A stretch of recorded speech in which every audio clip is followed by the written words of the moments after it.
Welcome to episode 8 of the Bloc to Block podcast, the number one podcast in the world for all things Web3. Here we break down the technology, what's going on in the market, and the ways in which you can benefit. I am the miraculous Mamadou. And I'm the sophisticated Sean. And over here, man, the talk is different. So let's start the pod. All right, I want to address the elephant in the room. You're probably wondering, who is Sean? Where's Derek? Where's the dutiful, the dedicated, the debonair Derek? So he's the deserted Derek today, man. Derek and I are beefing. We didn't want. I'm kidding. So he's just traveling and was just unable to make the podcast episode today. However, the show must go on every week, every Thursday.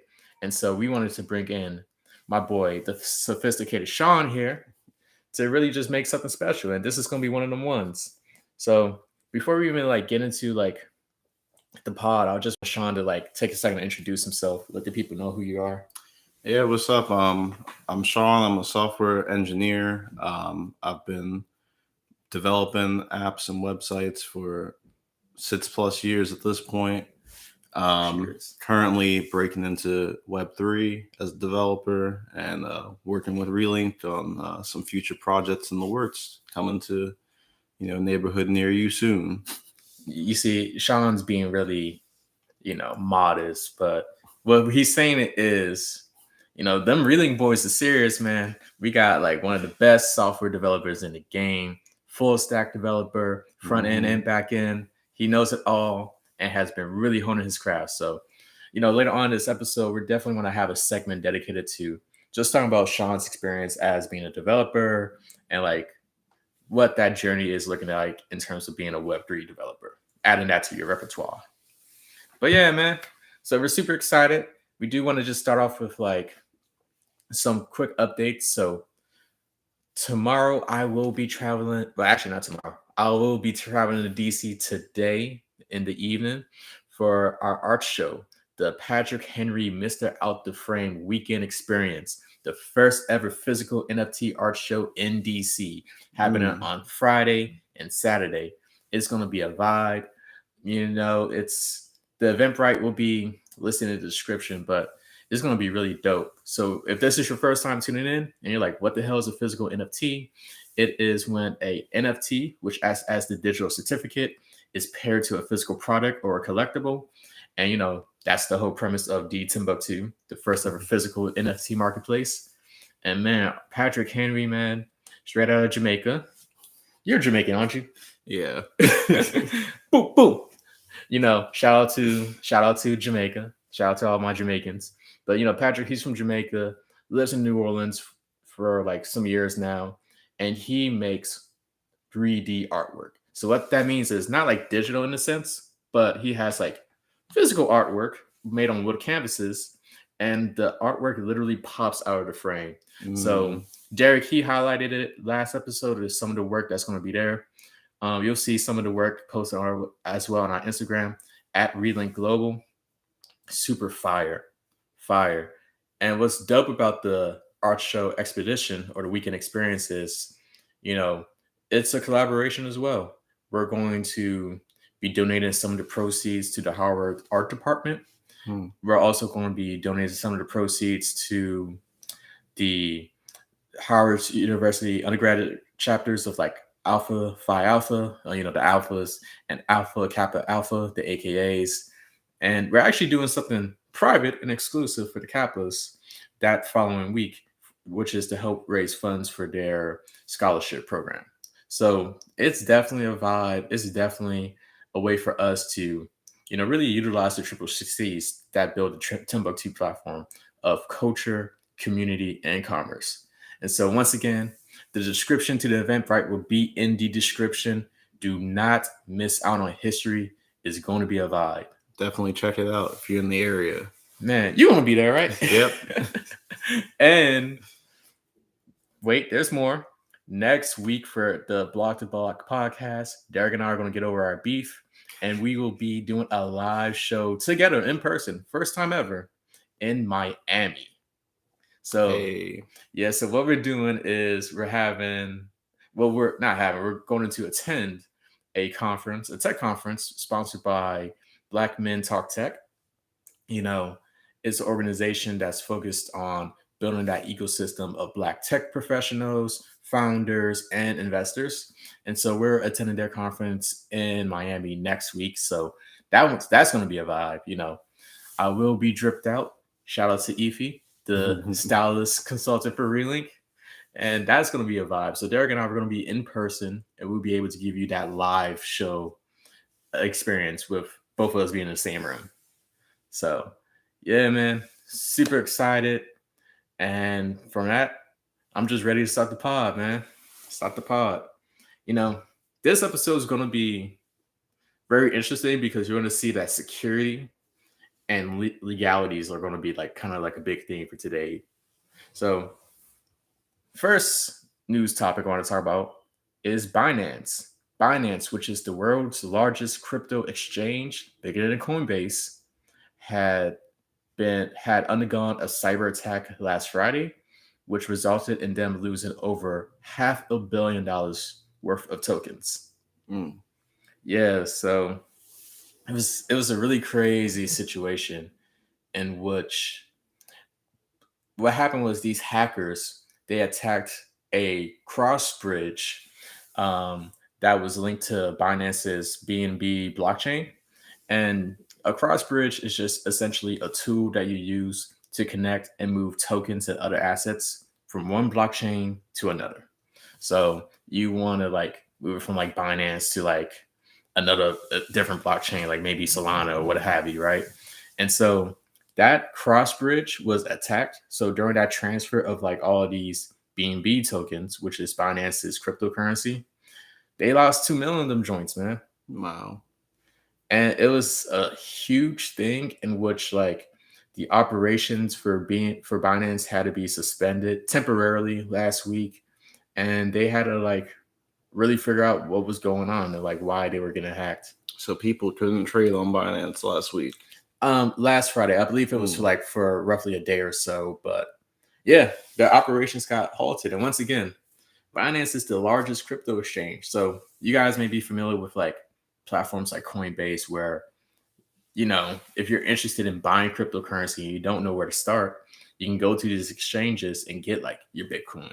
You can buy your Cardano or Solana or whatever cryptocurrency that you're interested in getting, your Dogecoin, right? And so what we've been seeing over the years is, you know, when it comes to cyber crime and these hackers, everybody wants to get the bag. Not everybody wants to do it the correct way, like D10 and by adding value and building the first ever physical NFT marketplace. No, people want to finesse, you know what I mean? Yeah. So it was crazy in which these cross bridges protocols, so these cross chain bridges are like prime targets to attack, right? You know, there was a report done by Chain Analysis back in August that said like $1.4 billion worth of tokens have been stolen by like these cross chain bridges being attacked. And that was just by August of this year. So that was before this $500 million that just happened, right? So they had forewarning. They just didn't heed it. Yeah, man. And it's definitely a crazy situation in which, you know, once again, all this technology is very innovative. It's very new. There's a lot of great things being built. However, because of just how early we are in, there's always going to be criminal activity. Cybercrime is becoming like the most prominent way of committing crime. You know, gone are the days of which, well, not completely gone, but people aren't gonna just rob you in the physical way as much. Instead, you'll get all types of like phishing attempts, different types of crime that's like over the internet. Yeah. So it's very important. It's very important. You got to like really protect yourself. Definitely. Yeah. Any initial thoughts, Sean? Oh man, like you said, cybercrime is going crazy. You know, people are even committing like assault in the metaverse. You know, verbally. You know, like you said, that's the new wave. Everybody's jumping on the internet and bothering other people, trying to steal their money. So, Yeah, definitely be safe out here. Facts. And so so once again, like 2 billion worth of Binance's cryptocurrency, the BNB token, was stolen. And of course, with all this activity that happened, it had a huge impact on on that Binance ecosystem. So in terms of like the value of the coin itself, that dropped by 3% in value, right? So which is very significant, especially since we're in these recessionary times. Like now is not the time for you to be having the market lose faith in your ability to really add value and to protect their assets. So overall, we did want to talk about like just some tangible things for you, the viewer, to do. The big lesson to take away from this is, and no disrespect to these exchanges or these platforms, but you can't trust them to hold your crypto assets. You know, whether it be your cryptocurrency, your NFTs, what have you, you can't let your assets just stay there. Because, I mean, even I want to say it was last year or the year before, Coinbase has gone through different security compromises as well. Because once again, these exchanges, it's just like, I believe the term in security is a honeypot, right? Mm-hmm. Meaning like all of the assets, all of the riches are there in one place. And so all of the perpetrators are going to try to attack it. You know what I mean? So what and how you're able to like really protect your crypto assets, like your cryptocurrency, is you want to have a non-custodial wallet. So So what's that? yeah, we talked about that last episode. Um, when you hear the word custodial, just think someone else is in possession of your material. So a custodial account or a custodial wallet would just be like the organization owns your private keys and Mm-hmm. they are really in possession of your cryptocurrency. And so with that, you know, when we talk about like things such as cryptography and just like how security works within the blockchain ecosystem, your private key is everything. Your private key is what, Essentially your password. yeah, it's Yeah. essentially your password. And it allows you to unlock your access to your crypto assets. So, you know, you don't want a custodial account. I mean, it's cool to use it to like get the crypto and buy on those exchanges. But what you want to do is transfer it to either a non-custodial account, a non-custodial wallet, excuse me, or a hardware wallet. Yeah. So non-custodial wallet is you own your private keys. The organization who created that wallet can't even access it at all. They can't even help you with your password reset, which is why you need to have your secret recovery phrase saved. Yep. But it's a way more secure way to protect your crypto assets. So And it's more in line with the methodology of being decentralized. yeah, Because, you know, if you are relying on these custodial wallets, you're not decentralizing your own situation. that's a fact. Yeah. That's a fact. So it gives you more power because you can think of it like I guess a good analogy would be like your brokerage account within when you're investing in like stocks, like that would be kind of like your non-custodial wallet. So once again, non-custodial is where it's at because you own your private keys and no one else has access to it unless you get finessed and you give it up all up. So don't get finessed. Yeah. Um, and another wallet, I would be remiss if I don't mention it. You can get like a hardware wallet in which it's basically like a USB where you can just take your crypto assets, put them within this USB, and just lock it up in a safe somewhere. The only downside is you have to keep that safe. So, you know, probably keep it locked up in some kind of vault or whatever. And once again, you need to have your recovery phrase. But that's probably like the most advanced level of security, I would say. It's a hardware wallet. A step above the non-custodial wallet because once again, it's physical. But just don't keep all your crypto assets on a custodial account because you might get finessed. Because you know, Yeah. this is the era in which people are looking for a come up. They're trying to compromise these security systems, and they've been successful this Mm-hmm. year. Like billions have been lost. So you want to protect yourself. And definitely, if you do go the hardware wallet route, make sure you keep track of where it is, and like you said, keep it safe, because there have been situations where people just lost it altogether, and that's you losing a bunch of money potentially. You don't want to do that. Yeah. You don't want to do that. Maybe a combination of the non-custodial wallet and the hardware wallet is cool. Like, whatever percentage allocation you want to do, but you want to just protect yourself. Yes. Yeah. So yeah, shout out to Binance. Definitely we feel you. Keep on working towards better solutions and bounce back. That's all we got to say. Yeah, definitely. Yeah. So the next one, actually, you want to introduce the next topic? You talking about the SEC coming after Bored Ape Yacht Club? Yes, sir. Yes, sir. Yeah, the SEC won't let us be.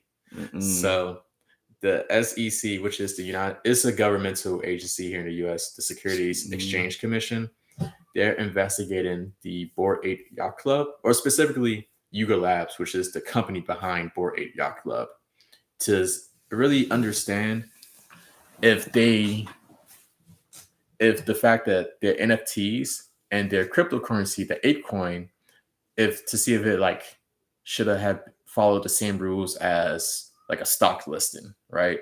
Because once again, we're in this crazy space right now within the United States where the government's trying to figure out how do we classify crypto assets? Are these like regular products? Are these securities like stocks and whatnot? Because if they are securities, then they have to fall under the line of the SEC's regulations. So they're investigating, Yuga Labs right now.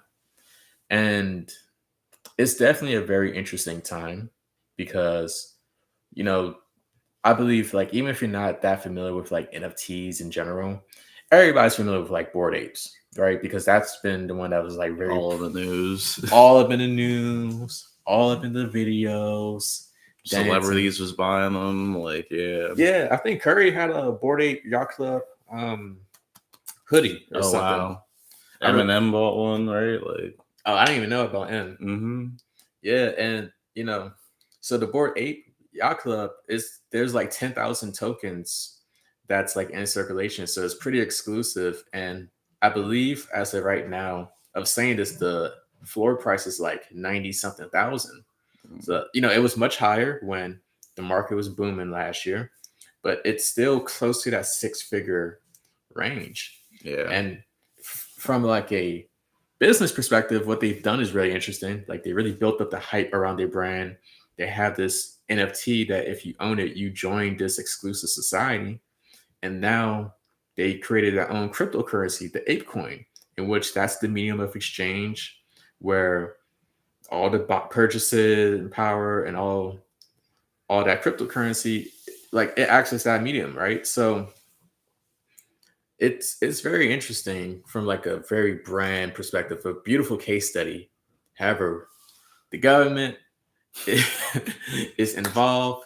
The role of the SEC is to essentially have regulation over securities, which are just investments, and to make sure that investors are protected. Because as we know, this space is crazy as hell. But did you have any thoughts you want to say? I mean, yeah, like you said, it's crazy. We just talked about Binance getting hacked. That's probably part of the role that SEC wants to step in to help with as well. People getting defrauded or losing their money. It's not as easy when you're, in the regular stock market exchange. So that's part of the claim for why they want to regulate that industry or that market. But yeah, we'll see what comes of this. It's definitely going to be an interesting story to watch. Yeah. So the quick take is you want to be, one, careful from a security standpoint, and two, you want to understand what's going on from a legal standpoint, right? Because there's a lot of activity. Remember, I believe it was episode 3 when we talked about how the White House had commissioned that report. Shout out to President Joe Biden. They commissioned that report in which they wanted to understand the environmental impact on crypto assets. And what they found is, crypto assets on a proof of work protocol, shout out to Bitcoin, are having a huge environmental impact, which is like really offsetting our goals for like lower carbon emissions and whatnot, right? So you have this environmental report, you have the SEC targeting literally the biggest NFT project on the Ethereum blockchain, Ethereum being the largest DApp blockchain ecosystem. Like they're targeting all the big boys and they're trying to figure out like, hey, how are we classifying you all? What are the rules? Because to the credit of the SEC, a lot of people have been getting finesse. You know, if you bought the Squid coin, you know, the cryptocurrency made out the Squid Games, I apologize and I feel for you because that was a situation when the dude just made some BS coin, people bought in, and then he just took all the money out, liquidated, and bounced, and the coin crashed after that. You know, your homegirl Kim Kardashian, the SEC is just making her, I believe it was reported last week or the week before, she has to pay like a over $1 million fine because she endorsed she endorsed the cryptocurrency and she didn't let people know that they paid her to endorse it. You know, so that's what the SEC is there for. You know, they are gonna make sure those regulations are in place so you as an investor are properly informed. Now, I'm sure there's part of you guys who are like, well, it's just a man trying to come in and take over. They're trying to fight against decentralization, which, you know, may or may not be true as well. But, you know, this is the time in which everything is rapidly changing. So the quick take being, from a security perspective, protect yourself, protect your assets. And two, pay attention to what the legal precedent is going to occur. So, you know, pay attention to the SEC versus XRP or Ripple, right? Pay attention to what comes out of this Bored Ape Yacht Club investigation, because now is the time where they're going to set these legal precedents, and that's going to drastically impact how we do everything in this space. Definitely. It's not to say that you don't want to build and don't invest or do whatever. Not financial advice. We're not financial advisors. Yes. However, you got to be cognizant of what's going on. So that's really the quick take. Yeah, like you said, you know, it happened with Kim Kardashian. Like anybody can get finessed out here. So that's the big role that the SEC is more than likely trying to play, is reducing that likelihood that there are scam coins or just people out here doing the wrong thing.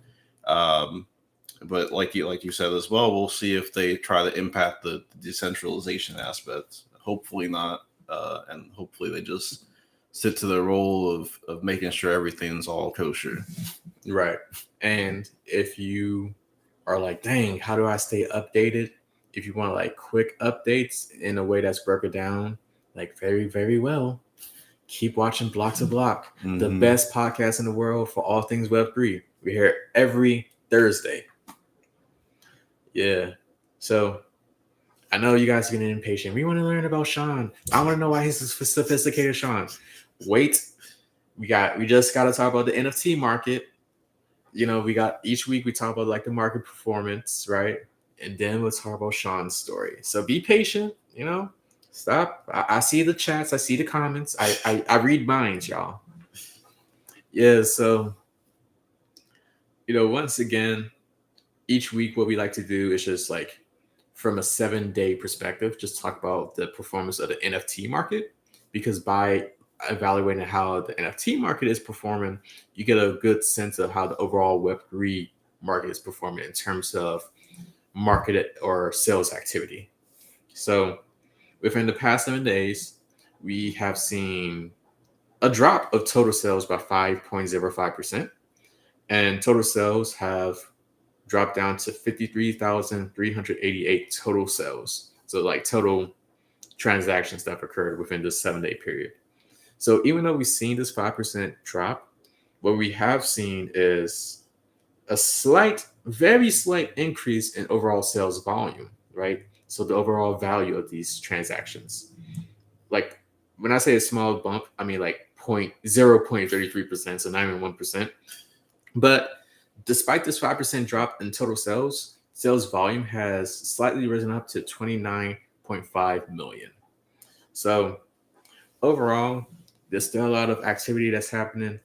We talk about this like every week, like we're in these recessionary times, and it's true, right? Yeah.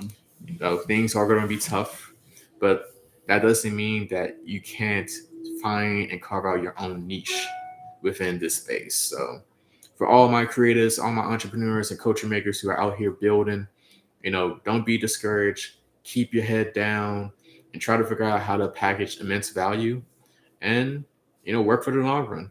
Mm-hmm. Okay. So, with that, now we can get to the fun part of this pod. Well, all parts is fun, but the most lit part of this podcast, which is Sean, the sophisticated Sean, the best developer in the world for all y'all who don't know. I'm putting that tag on him. Appreciate it, my brother. Hey, most def. So Sean, you told people a little bit about yourself, like in the intro, but like, can you just tell us more, like, who are you, like, what's your background, and how you got into like being a developer? Yeah, so I mean, when I was younger, I used computers a lot. I'm a big gamer, or used to be. So I got into using the computer early on, playing games on the computer, and from there I decided like, oh, maybe I should learn how to build some of these. So I got into web development like back later in high school. In college, I went to Cornell University and studied information science, and that's really where it took off from there. So also shout out to my scholarship. I joined the Emma Bowen Foundation, and they're a scholarship for people who want to break into the media industry. Okay. So they actually helped me get my first like corporate job at an internship, which was at a cable company in their like tech department. So from there, I got to learn all sorts of different skills, going through QA and doing web development, network security. So it was a great experience for sure. Yeah. That's dope. That's really dope. So you got into tech because of like this interest, and I think what you said is a really good lesson of, hey, you was passionate about gaming at the time. Mm-hmm. Perhaps your career can be based upon your passions that you're already investing a huge amount of time into. Yeah. So, okay, so you did this internship, and it sounded like you had a wide breadth of experience in terms of like web development work, network security work, quality assurance work. Like, how did you really define like, okay, this is the route that I want to take? Because I also have an IT background in undergrad, and I know there's so much you can do within that field. Yeah. I mean, honestly, I didn't. Life did it for me in a sense. Okay. So going into college, I didn't have that on my radar necessarily. I actually wanted to be a doctor at first. But then I started taking those pre-med classes, and it just wasn't for me. So from there, I was like, I gotta pivot and do something else. And when I was younger and was thinking about what I wanted to do work-wise in the future, a lot of times I would think about the lifestyle that it would get me. So that was part of the reason why I wanted to be a doctor or like a psychiatrist, psychologist. Like, I wanted to be able to do something that helps society, but also, would make me some money and give me some kind of freedom in the work that I do. So following that mindset, and knowing what my interests were, web development or software engineering just kind of made sense from there when, everything panned out. Man, there's something to say about shout out to all my first and second generation Africans and Caribbeans. I too wanted to be a doctor when I was a kid because you get indoctrinated like, yeah, doctor. But then I was like, I'm more interested in like technology. So yeah, that's what I actually didn't know that. That's cool. And so, what for those who may be unfamiliar, like I think we all have like a general sense of what development is, but do you want to like break down like overall what is it that you're doing as a developer? Yeah, so I'm writing code on like a daily basis to build or improve a product. That product could be a website, it could be a mobile app, but those things need to be structured so that it works for the end user. Mm-hmm. So that's what I'm doing. I'm working on that, testing it out as I'm going through it. Typically, working with a QA person or someone along the sense who will also do some really in-depth testing to make sure everything's like working the way it's specified to. And yeah, that's pretty much it. Dope. And what's cool about it, and I mentioned it earlier, like you're a full stack developer, right? Yeah. And people are probably like, full stack, what are you talking about? Pancakes? Like, what does that even mean? But there's like a niche that you can do in terms of like front end work, back end work, full stack. You want to like kind of like just define what that is and what is it that you're doing? Yeah, so the stack is just the technology stack, is what we call it. That outlines what technologies you're using to build your product. Mm-hmm. And if you're full stack, that means you worked end to end on the stack. So if we're thinking like a React app is the front end, so that's what's used to build the components for the visual aspect of what you see on your website. So if we're looking at YouTube right here, that what you're seeing visually as you're looking at the page and watching videos, that's all what the front end engineer built for you to interact with. Mm-hmm. But the back end is what you're not seeing. It's when you click a button and you click edit, all the functionality that happens behind the scenes. It's sending requests, it's sending API requests to make sure that this action does what it's supposed to do. That's what the backend engineer is working on, making sure that behind the scenes, the functionality that is needed to interact with the front end is working properly. Dope. And why did you decide to be a full stack developer? I mean, for me, I just thought that there's a lot of benefit and value in being able to touch every end of the product in the area in which I work. So I started off being just restricted to one end of the stack. So working on either the API or building the visual aspects. But I felt like it's easier for me to not have to rely on someone else to understand how, if I'm just working on the front end, how is this network request supposed to work? How's that going to, what's that going to do? How's it supposed to be wired up properly? So knowing everything end to end just made a lot of sense to me. Yeah. That's dope. So you're really taking that holistic approach of the overall product, right? And that allows you to, I assume, be even better at your craft, because now you're thinking about, okay, I have this backend expertise, I have this front end expertise, I understand what's needed to satisfy the need of the end user or the customer, but I also understand, like, behind the scenes, what is it that needs to occur for that to be accomplished. So yeah, that's dope. That's really dope. And so I know one thing about, I'm not a coder myself. Like, I took like 2 coding classes back in undergrad, and I appreciate it, but it's something you have to dedicate a lot of time to. It's like just learning a regular language, right? Mm-hmm. If you want to learn Spanish or French, Arabic or Patois, you have to use it every single day, right? You have to continuously hone your craft, and there's many different programming languages as well. Yeah, there's a lot. Right. So I guess a 2-part question. One, how do you decide which programming language or languages that you should learn? And 2, how long does it take to become even proficient at said language?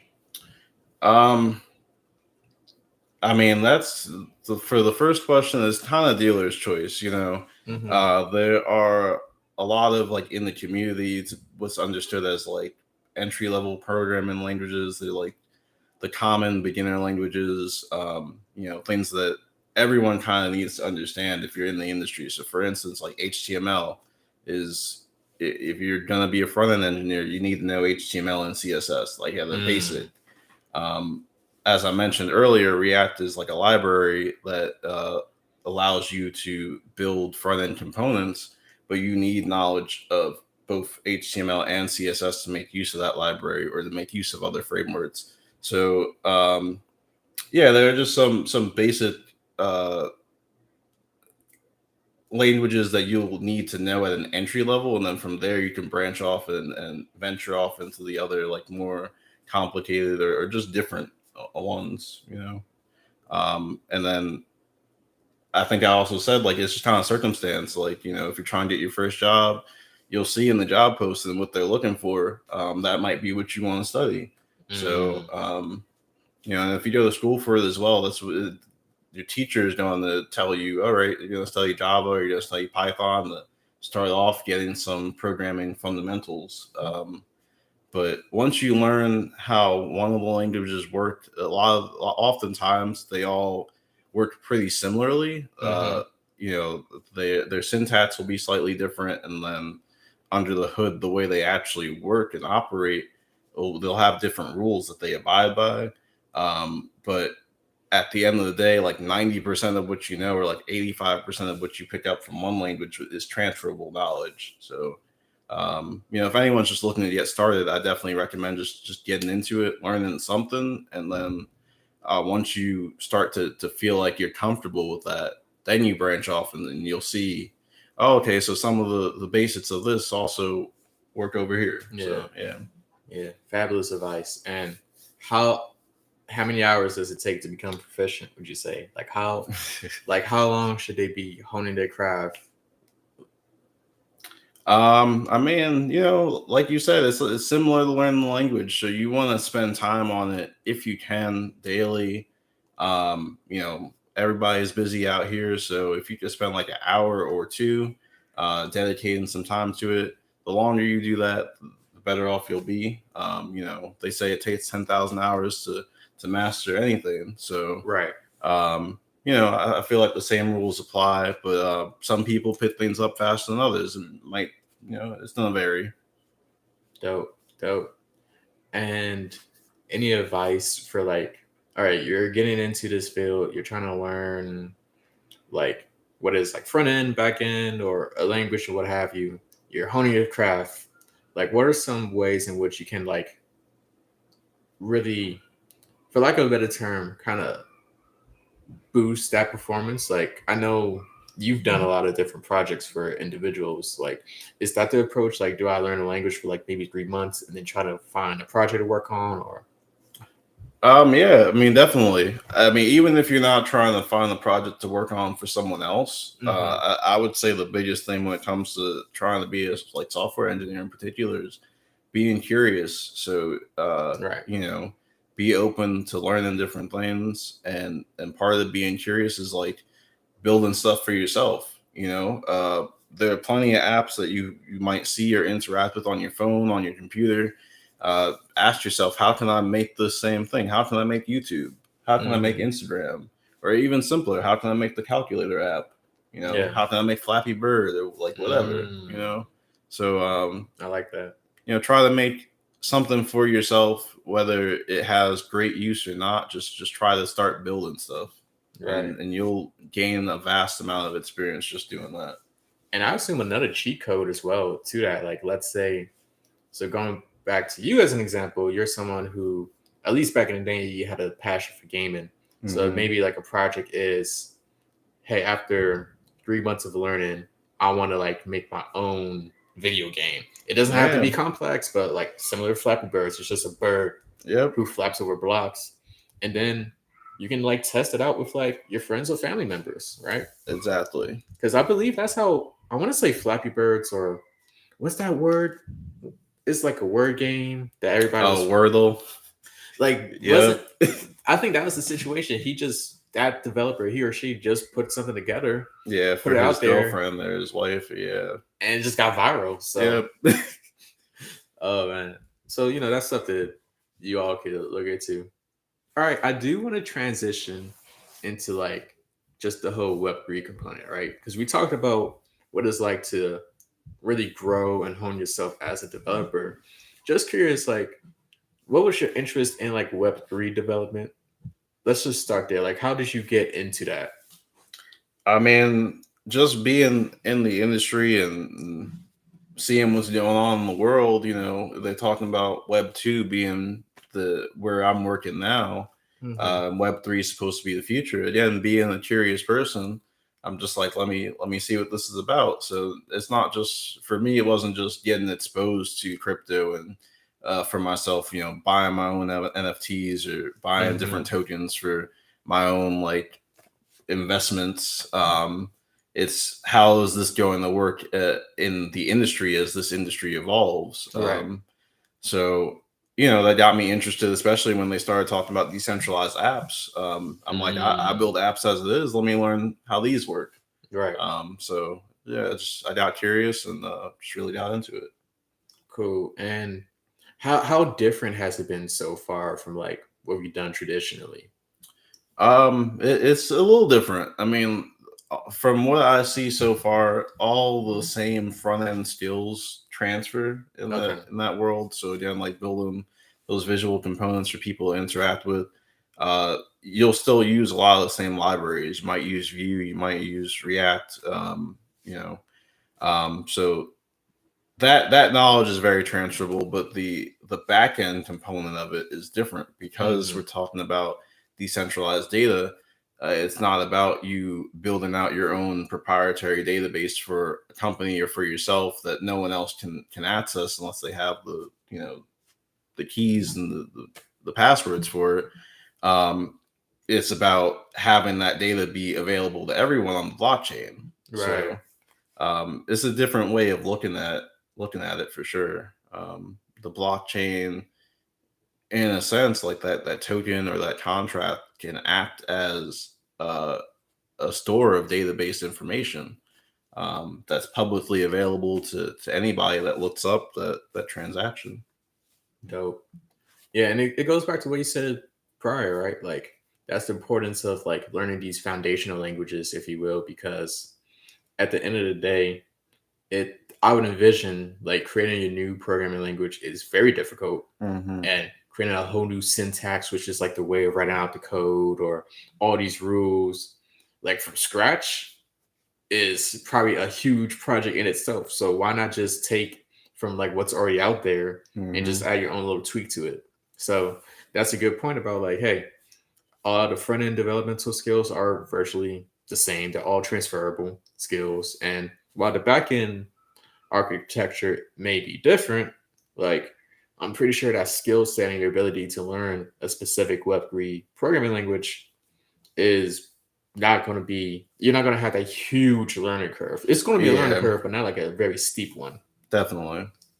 Cool, man. So any practical advice you have for like, we can just call them Web2 developers. For Web2 developers who are like, should I like jump into this? I don't know where to start. Like any advice you have for that? Yeah, definitely look into Solidity. That is like the big programming language for building out blockchain smart contracts. So if you're trying to start your own project, you'll probably want to use that in coordination with IPFS, interplanetary file system. That's one of the ways that files are being stored for the blockchain contract, especially if we're talking about NFTs. That's where the image is going to be stored on. So definitely just look into these technologies and get familiarized with them if you want to break into the space. Man, whew. Sean is out here dropping them gems, baby. And I'm remiss because I forgot to mention that Sean is our first ever guest speaker. So for future guests, like you see the level of gems, you see the bars, you see like how high of a bar set by the sophisticated Sean. You gotta, man, this is great. This has been great. Anything else that you want to mention in terms of being a developer, how you're navigating this space, what you're personally thinking about as you continue to grow and develop yourself? Like anything else you want to give to the viewers?